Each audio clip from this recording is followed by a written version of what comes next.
en territoire, l'émission qui vient à votre rencontre. Aujourd'hui, nous sommes à la Banque alimentaire de l'Hérault. Tout au long de l'année, 6 jours sur 7, 180 bénévoles se mobilisent pour nourrir au quotidien les plus précaires. Chaque jour, ici, dans les entrepôts de Moguio, environ 4 tonnes de denrées alimentaires sont collectées, triées puis redistribuées aux associations et centres communaux d'action sociale de tout le département. Au fil de cette émission, nous allons rencontrer des bénévoles impliqués dans la vie de leur association, mais aussi des responsables d'entreprises et d'associations et des bénéficiaires qui sont en contact direct ou indirect avec la banque alimentaire. Première étape de la journée, la collecte quotidienne de denrées alimentaires. Suivez-moi.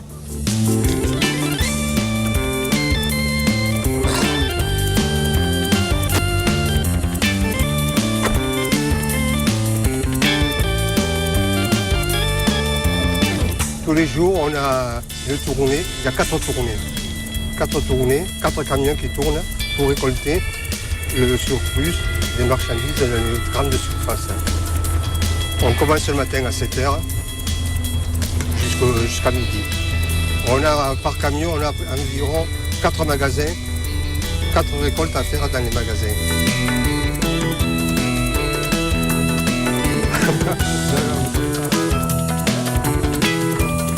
Pour Jean et Ludovic, ce matin, la tournée passe par Casino, Carrefour et Système U. Première halte, le Super U du Cress. Et dans chaque grande surface, tout est déjà préparé pour les bénévoles de la banque alimentaire. Même ça ?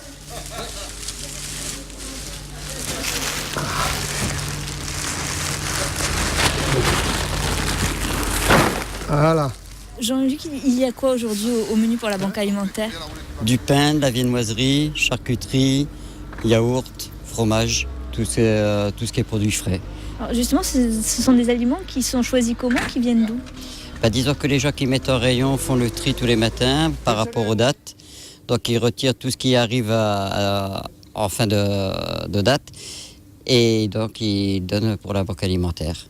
Ça irait où si ça n'allait pas à la banque alimentaire ? Ça irait directement au compacteur.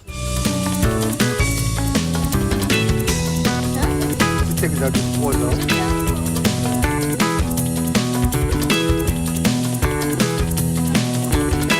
Ah, mais c'est impeccable. Le choix des produits s'effectue principalement donc, en fonction de la date limite de vente, puisqu'il faut savoir que nous enlevons les produits jusqu'à 5 jours avant leur date, donc de façon à ce que nos clients aient le temps de consommer ces produits. Et donc pour nous, c'est une réelle opportunité puisqu'on donne une deuxième vie à ces produits par le biais de la banque alimentaire. Donc il faut savoir que pour tous ces produits que nous distribuons par le biais de la banque, nous bénéficions également de mesures fiscales. Voilà, donc ça nous permet d'avoir vraiment une relation, on va dire, gagnante avec la banque alimentaire tout en faisant une bonne action. Une bonne action payante, donc, pour les grandes surfaces. Comment ça va, chef ? Ça va, chef. Viennoiserie, viande, yaourt, mais aussi plats préparés, comme les pizzas, salades et autres sandwichs. Petit à petit, le camion frigorifique se remplit. Mais ce matin, il manque des fruits et légumes. Dommage, d'autant plus que certaines enseignes les mettent notamment de côté pour le zoo du Lunaret.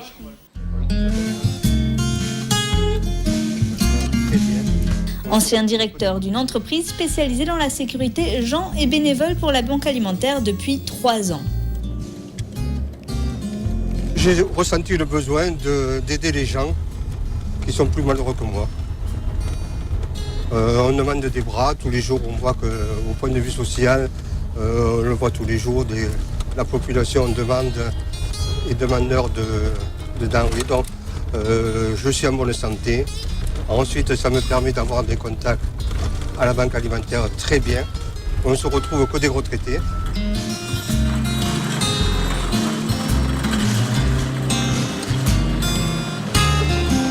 Comme Jean, 2/3 des 180 bénévoles que compte la banque alimentaire de l'Hérault sont à la retraite. Ludovic, lui, n'a pas attendu pour s'investir. Il a choisi d'aider l'association alors qu'il traverse une période de chômage. Mais faut avoir envie de s'investir et de savoir pourquoi on le fait, puisqu'on sait que ça va à des gens qui en ont besoin. Donc c'est cette motivation qui fait qu'on se lève le matin pour venir donner un peu de son temps, une fois par semaine ou plus si on peut se permettre, quoi. thermomètre à la main, Anne-Marie guette l'arrivée des camions. Aujourd'hui, c'est elle, la bénévole responsable de l'hygiène alimentaire. Elle veille notamment à ce que la chaîne du froid ne soit jamais rompue. Dis-moi, regarde la température. Si vous voulez, il y a un contrôle de température qui est fait à la descente du camion, dans les bacs, qui sont vite mis à 4 degrés, triés à 6, remis à 4. Et puis, si vous voulez, il y a des contrôles qui sont faits dans le camion. Les camions sont à température régulée. Et des contrôles qui sont faits également à la sortie des hypermarchés pour être sûr que les températures ne sont pas au-delà de 6 degrés pour tout ce qui concerne la viande et les produits laitiers. Pourquoi c'est si important de veiller à ces températures, à l'hygiène alimentaire?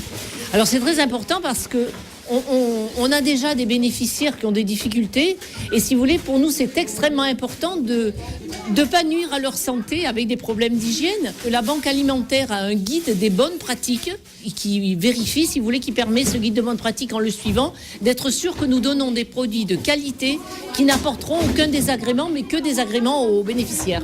Est-ce que vous êtes également soumis à des contrôles sanitaires? Oui, tout à fait. Alors nous avons au moins une fois par an les contrôles des services vétérinaires qui viennent vérifier, comme ils vérifient toutes les entreprises. Tu veux toujours des sandwichs? Elle a ouais, pour dehors, hein. Pour dehors, c'est pour lui. Il y en a du deux, hein.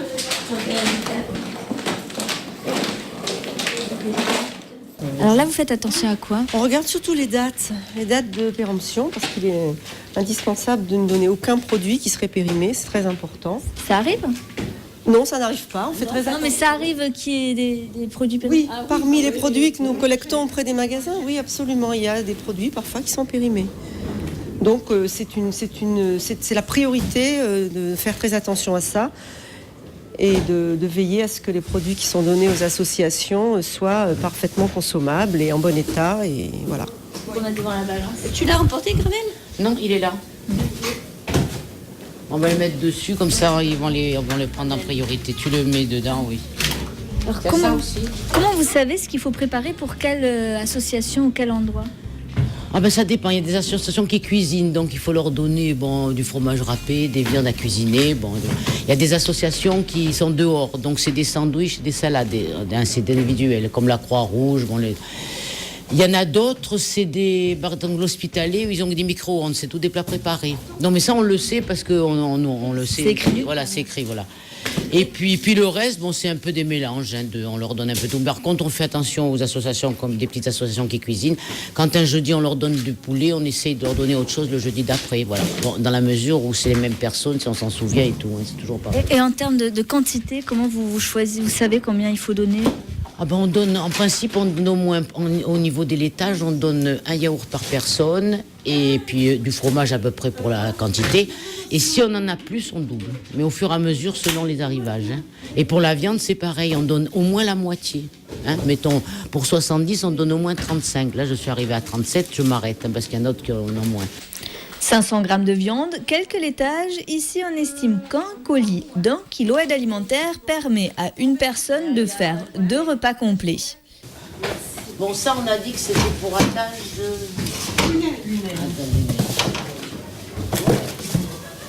Regarde. Bon, ça, Saint-Vincent. Allez, hop. Saint-Vincent, donc, Après les produits frais, les denrées sèches et les fruits et légumes sont préparés en dehors des pièces réfrigérées. Et là encore, pour les bénévoles, la préoccupation principale est de préparer des colis à peu près équivalents en qualité et en quantité pour les 110 structures partenaires. Là qu'on fait les coups de froid. Là, vous déballez tout en fait. On déballe tout pour pouvoir faire le tri. Parce que souvent, il y en a dans une main, vous en avez une d'abîmée et la main est bonne. Le reste est bon. Même pour le raisin. Mais le raisin, grain par grain, c'est un peu difficile quand même. Vous jetez beaucoup du coup Ça nous arrive, oui. Mais c'est irrégulier. Ça dépend des supermarchés, ce qu'ils nous laissent. Si c'est bon, on jette pas beaucoup. Si c'est pas très bon.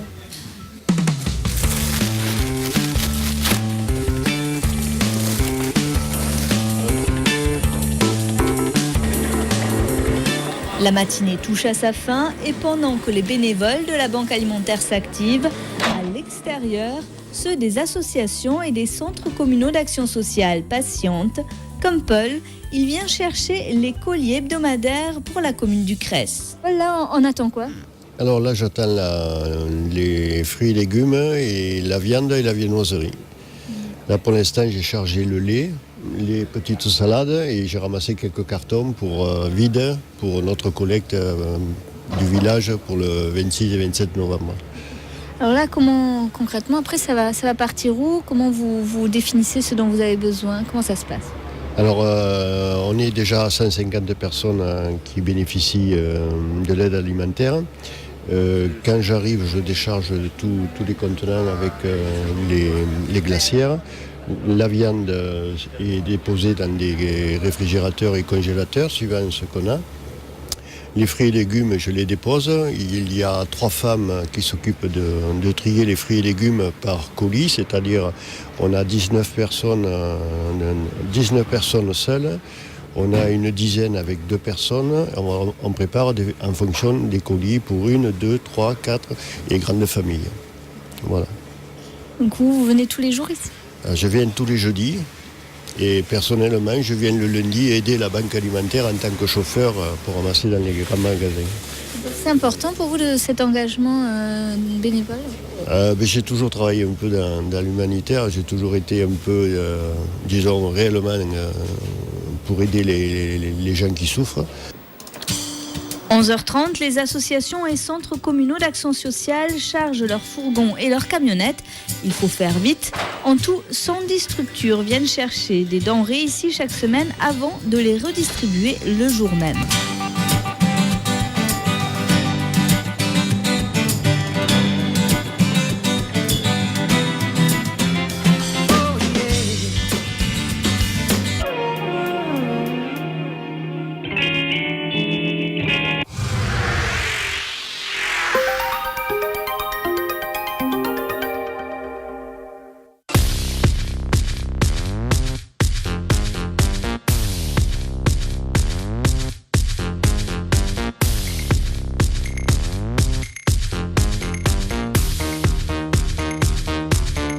Magdan autour de chez vous et depuis novembre aussi à Juvignac. Entrez dans l'ère Opel. Bonjour et bienvenue chez France Auto, votre concessionnaire exclusif sur Montpellier, Sète et Castelnau. Je m'appelle Vincent Vernier, je suis le commercial Opel Entreprise dédié aux professionnels. Vous souhaitez créer, renouveler ou agrandir votre parc de véhicules, je suis là pour vous accompagner et vous conseiller. Opel Entreprise, c'est une gamme complète de véhicules utilitaires, mais également des véhicules de société 2 places et bien sûr des véhicules 5 places. Vous bénéficiez sur l'ensemble de notre gamme de tarifs professionnels très avantageux et de solutions de financement en crédit classique, crédit bail ou location longue durée. France Auto, c'est un vrai service personnalisé avec un atelier rapide sans rendez-vous dans l'une de nos 3 concessions. Et en plus, on répare votre carrosserie pour que vous offriez toujours une image impeccable. En ce moment, ne ratez pas le nouveau Movano en traction ou propulsion et ses 17 mètres cubes de volume utile. Merci de votre confiance et à bientôt.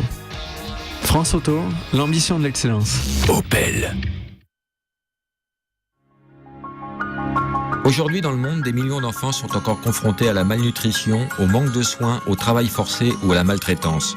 Depuis 30 ans, sous l'impulsion de Sœur Emmanuelle, Asmae s'engage pour les enfants. Et vous ? Aidons les enfants à devenir des hommes libres.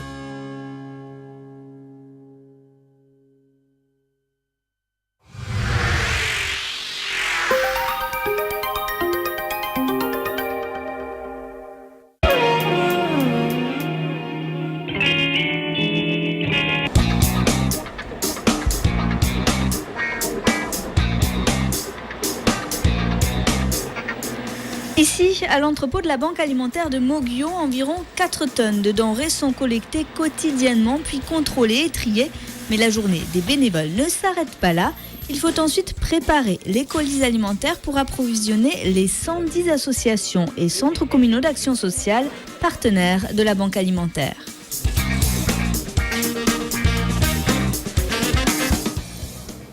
Alors Freddy, vous êtes l'épicier de la Banque alimentaire, ça veut dire quoi? C'est-à-dire, je suis la personne qui reçoit les produits des supermarchés tous les jours. des produits qui sont ce qu'on appelle de la casse, de la ramasse. Ce sont des produits qui sont plus ou moins abîmés. Des fois, il faut les scotcher, il faut les regarder si les boîtes ne cloquent pas.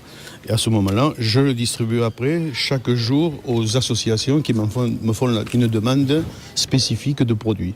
Alors là, qu'est-ce qu'on a aujourd'hui là ? Ben là, vous avez ça part de, comme l'épicerie classique, disons, c'est des confitures, du sel, des boîtes de conserve, des produits d'hygiène, du sopalin. À l'occasion même, elles m'ont demandé un gâteau pour un anniversaire. J'ai pas trouvé une tarte pour un anniversaire, voilà. Et ça, c'est tous les jours que je fais ça. Donc j'ai un semainier. Et tous les jours, je reçois des commandes spécifiques. Vous voyez, là, c'est une association qui s'appelle Le Refuge. Ce sont les jeunes homosexuels qui sont rejetés par leur famille. Là, c'est Adage Lunel, une association qui s'occupe de gens dans le besoin. Voilà.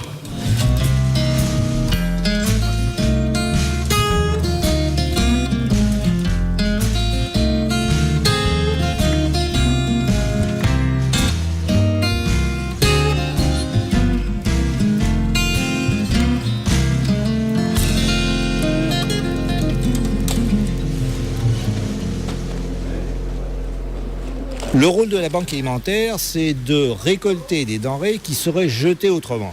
Donc, dans les 2000 tonnes que nous redistribuons chaque année, il y en a à peu près 30% qui provient de dons de l'Union européenne, de l'État français. Ce sont des conserves, ce sont des packs de lait, ce sont des surgelés. Nous avons la chance, dans l'Hérault, de travailler avec une vingtaine de grandes surfaces qui, tous les matins, nous donnent des fruits, des légumes, de la viande, des laitages. C'est un tonnage très important, c'est 1200 tonnes chaque année uniquement pour le département d'Hérault. Et nous faisons appel à la générosité du grand public une seule fois par an, lors de la collecte annuelle, le 25-28 novembre. Mais nous faisons appel à la générosité du grand public uniquement sous forme de dons de denrées alimentaires non périssables. Alors justement, cette grande collecte, c'est dans quelques semaines, ça se prépare. Vous avez besoin de quoi ? Qu'est-ce que vous demandez au grand public ? C'est pas les mêmes aliments que ceux qu'on vous donne au quotidien. Alors, par la collecte, nous essayons d'avoir les denrées qui nous manquent par les autres sources d'approvisionnement.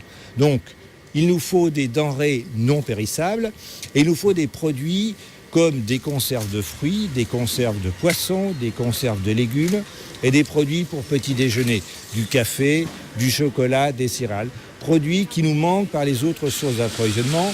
Nous avons besoin de ces produits, surtout que nous attachons à donner à nos partenaires une nourriture aussi équilibrée nutritionnellement que possible. Il nous faut des produits pour petit déjeuner, il nous faut des conserves de poisson, il nous faut des conserves de viande. Alors là, il vous faut en effet des dons, mais il vous faut peut-être encore des bras ? Alors, la collecte, c'est une énorme logistique, puisque pendant 2 jours, nous allons ramasser sur l'ensemble du département 200 tonnes, plus de 200 tonnes, 230 tonnes on espère de denrées. Donc il nous faut une noria de camions pour ramener ces denrées dans les entrepôts. Donc on a encore besoin d'accompagnateurs pour les chauffeurs qui vont tourner avec des chauffeurs de la banque pour ramener ces produits dans l'entrepôt. Donc s'il y a des bonnes volontés, des personnes courageuses qui sont prêtes à accompagner ces chauffeurs dans les tournées. Alors, concrètement, vous avez dit cette année, l'objectif c'est 230 tonnes collectées sur ces 2 jours. L'année dernière, on était un peu en deçà. Comment vous expliquez un petit peu le fait qu'il y ait eu moins de dons ? Alors, les phénomènes qui impactent sur les dons de la collecte sont multiples. Ce qui est important pour nous, c'est que on dépasse les 200 tonnes. Pourquoi ? Parce que le nombre de bénéficiaires dans l'Hérault, comme dans les autres départements, malheureusement augmenté. Pendant des années, le nombre de personnes à aider était à peu près stable. Depuis 2 ans, nous enregistrons une demande forte. C'est plus 13% en 2 ans. Et donc, plus 13% de personnes à aider, c'est plus 13% de nourriture qu'il nous faut trouver. Donc, il faut absolument que la collecte 2010 soit une collecte avec un résultat supérieur à celui des autres années. Alors vous dites qu'il y a 13% de bénéficiaires en plus, 13% de demandes en plus. Est-ce que les profils des personnes qui bénéficient de cette aide alimentaire ont évolué aussi ? Alors, il y a des évolutions très profondes et en même temps très inquiétantes. La Fédération française des banques alimentaires a réalisé des enquêtes au plan national. Ces enquêtes font apparaître que parmi les personnes qui bénéficient de l'aide alimentaire en France, il y a 14% de salariés, donc des personnes avec un tout petit revenu, un temps partiel, souvent une femme avec des enfants. Donc un tout petit revenu, un temps partiel. Et puis il y a aussi 14% de retraités. Et malheureusement, pour ces 30% de personnes bénéficiant de l'aide alimentaire, petit salaire, petite retraite, on ne peut qu'être inquiet sur leur situation. Et ça, ce développement de la pauvreté parmi des personnes ayant un trop petit revenu, c'est véritablement un phénomène nouveau et inquiétant. C'est moi le pro ici.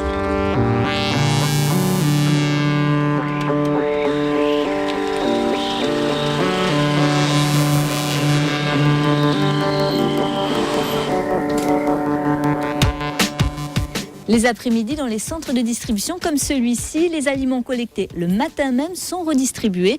Ils sont chômeurs longue durée, travailleurs pauvres, mamans solo, retraités. En tout, plus de 8000 Héraultais bénéficient de cette aide alimentaire. Suivez-moi. Alors nous appelons ça le sec. Ça, c'est la base. C'est à la base du, voilà, toutes les semaines. Ça peut changer. La semaine prochaine, ça risque d'être du café ou du sucre. C'est parce qu'une bouteille d'huile par semaine. Justement, notre directeur, entre parenthèses, c'est lui, on gère les stocks. Et puis aussi bien, la semaine prochaine, on va donner des céréales, du sucre en remplacement de ce genre de choses. Et alors après ça, selon l'arrivage de légumes et de fruits, nous rajoutons. Voilà. Alors nous faisons aussi pareil, le partage. Si c'est une personne, on met un poireau, une salade, des carottes, enfin ce qu'il y a, on partage en fonction du nombre. Voilà. Mais cette semaine, Paul ne revient pas de la banque alimentaire les bras chargés. Les bénévoles auraient préféré un peu plus de produits frais, surtout de la viande et des fruits et légumes. On a des produits secs qu'on met en avance, enfin avant que le Paul arrive avec ses colis. On a des produits secs, là par exemple on a des pâtes, des saucisses aux lentilles, ou des lentilles aux saucisses, du chocolat, de l'huile, et puis des légumes. Et puis ensuite on distribue en fonction des arrivages et du nombre de personnes par colis, on distribue les produits frais. Alors c'est variable. Des fois il y en a un peu plus, des fois un peu moins. On a des... C'est toutes les semaines la distribution, c'est tous les jeudis. Tous les jeudis. Bon là, ça suffit pas pour une semaine. Non, ça suffit pas malheureusement pour une semaine. On aimerait bien faire mieux, mais on ne peut pas. Après, on a la viande Paul nous a amené, qui est dans les frigidaires et on les sort au fur et à mesure en fonction des disponibilités. On a environ 100 kilos de viande aujourd'hui, par exemple, pour 150 personnes. Ça fait pas beaucoup. En fonction de ce qu'il y a, vous voyez, il y a de quoi faire un petit potage et encore à peine, mais on distribue un peu à tout le monde. Alors, qui sont les bénéficiaires qui viennent ici? On a quelques personnes seules, une douzaine. Beaucoup de femmes, de familles monoparentales, de femmes avec un enfant, 2, voire 3. On en a avec 3 enfants. Et après, on a des familles nombreuses qui sont dans le besoin. Le coefficient familial, pour 6, évidemment, fait que... il y en a quelques-uns. On en a 5 ou 6 familles, de 5-6 personnes. C'est un chiffre qui est en augmentation, le nombre de bénéficiaires? En augmentation constante. En 2 ans, ici au CRES, le nombre de bénéficiaires de l'aide alimentaire est ainsi passé de 95 à 150 personnes. Parmi elles, cette dynamique maman de 3 enfants qui vient chercher son colis pour la semaine. Je me suis retrouvée suite à une séparation toute seule avec mes enfants. Et j'avais un petit travail que j'ai perdu, qui s'est terminé, un CDD. Puis je me suis retrouvée au chômage. Et donc j'étais bien contente de trouver l'aide alimentaire. Alors justement, toutes les semaines, vous venez ici. Quels sont les produits qui vous tiennent à cœur, qui sont importants pour vous, que vous venez trouver ici? Les laitages, la viande. Bon, moi j'ai des grands enfants, c'est vrai que de temps en temps je suis obligée quand même de leur acheter des choses qu'ils aiment bien. En plus de... C'est quoi qui manque Il manque le Nutella. Remarquez, je vous dis ça, aujourd'hui on en a, regardez. Mais en principe, il n'y en a pas. Vous voyez, vous avez fait la Non, je rachète du Nutella, je rachète des jus de fruits, je rachète... en principe, quand même... le beurre, l'huile, on en a régulièrement, les pâtes aussi, la viande aussi. Non, franchement, c'est bien. Un pot de Nutella, une bouteille de lait frais, quelques viennoiseries. Ici, on connaît chaque foyer bénéficiaire et on tente d'améliorer un peu le quotidien quand c'est possible. Et ces colis ont un coût pour les associations et les communes distributrices. Chaque kilo de nourriture distribué est facturé par la Banque alimentaire 12 centimes d'euros. Au fil des bénéficiaires qui défilent, le maigre stock de fruits s'amenuise. Du coup, Paul prend les choses en main. Oui, j'ai des bananes qui ne sont pas assez triées et qui sont un peu abîmées. Alors je coupe les morceaux un peu abîmés. Et puis je connais des personnes qui vont me prendre ce reste de bananes pour en faire des bananes flambées, plutôt que de jeter des bananes. Vous connaissez les personnes qui viennent ici, donc vous savez qui va être exigeant, qui ne va pas l'être. Oui, mais il y a beaucoup de personnes qui prennent les fruits sans rechigner en leur expliquant exactement. Il n'y a aucun problème là-dessus parce qu'ils comprennent que parfois on est assujetti à la banque alimentaire centrale, c'est-à-dire à ce qu'on a. Alors aujourd'hui, il n'y avait pas grand-chose en fruits et légumes, ça c'est vraiment quelque chose que vous avez constaté? Oui, très peu aujourd'hui, mais ça vient du ramassage des camions dans les supermarchés. Il y a des jours où il y en a trop et des jours où il n'y en a pas assez. Alors comment vous faites dans ces cas-là? Alors on compense, comme là, je n'aurai pas assez de fruits de fruits et je vais compenser dès que j'aurai plus de fruits par des boîtes de conserve en sirop, genre macédoine de fruits ou exemple ananas ou pêche en boîte. Il y a vraiment un souci de proposer quelque chose d'à peu près équilibré, même si... Oui, toujours, on essaye l'équilibre à tout moment.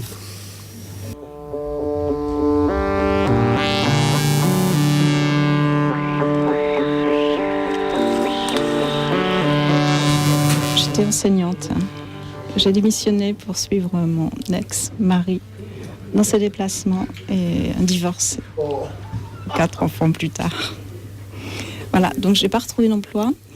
J'ai reçu une formation que j'ai terminée l'année dernière et actuellement je cherche un emploi. Je suis à 3 ans de ma retraite. Donc difficile de retrouver un emploi. Difficile après 60 ans de trouver un emploi. Impossible. Difficile aussi de se résoudre à venir ici. Là, ça a été... j'ai attendu 2 ans avant d'oser franchir la porte, étant donné que jamais je n'aurais soupçonné un jour venir ici. Je faisais du bénévolat. J'étais de l'autre côté. Mais venir, ça a été très très difficile. Je trouve que les accueillants sont vraiment extraordinaires. Et puis financièrement, c'est nécessaire, c'est indispensable, sinon on ne s'en sort pas. Vous venez vraiment pour la semaine là à 3? On a au niveau pâtes et éléments de base, oui. Puis après, on va chercher les fruits et les légumes, voilà. Garder un minimum d'équilibre, ça ne doit pas être évident. Non, c'est pas facile. Non, ça n'est vraiment pas facile. J'avais le vélo, disons que j'avais cassé la chaîne cassée, et l'autre, en cas quand il pleut, quand je roule, il y a l'eau qui passe derrière. Il n'y a pas de garde-boue. Chaque semaine, Yaya vient à vélo chercher un colis pour lui et sa compagne. L'occasion aussi de passer un moment agréable à discuter avec les bénévoles. Le sac, il va falloir que je le change parce qu'il va casser un jour. À un moment, il était chargé. Tu prends des piments? Ouais, ça dépend. Il y a les courses pour la semaine? Oui, pour 2 personnes. Ouais, c'est gérable. Disons que des fois, comment dirais-je, faut être bien organisé, les choses au congélateur, bon, il faut les manger un peu plus rapide. Bon. Concrètement, vous avez un travail avec un petit salaire ou pourquoi vous venez ici? Point de vue au budget salaire, parce qu'il faut payer les factures surtout, en premier. Après les dépenses, il faut les gérer, quoi. Voilà, quoi. Donc ça comme le moment. D'accord. Merci messieurs, dames, et à bientôt. Au revoir. Allez, à bientôt.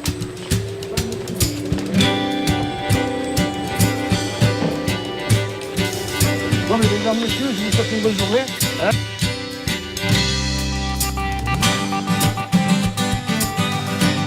Et voilà, c'est la fin de cette émission. On se retrouve vendredi prochain pour la découverte d'un nouveau territoire. À très bientôt sur cette LTV.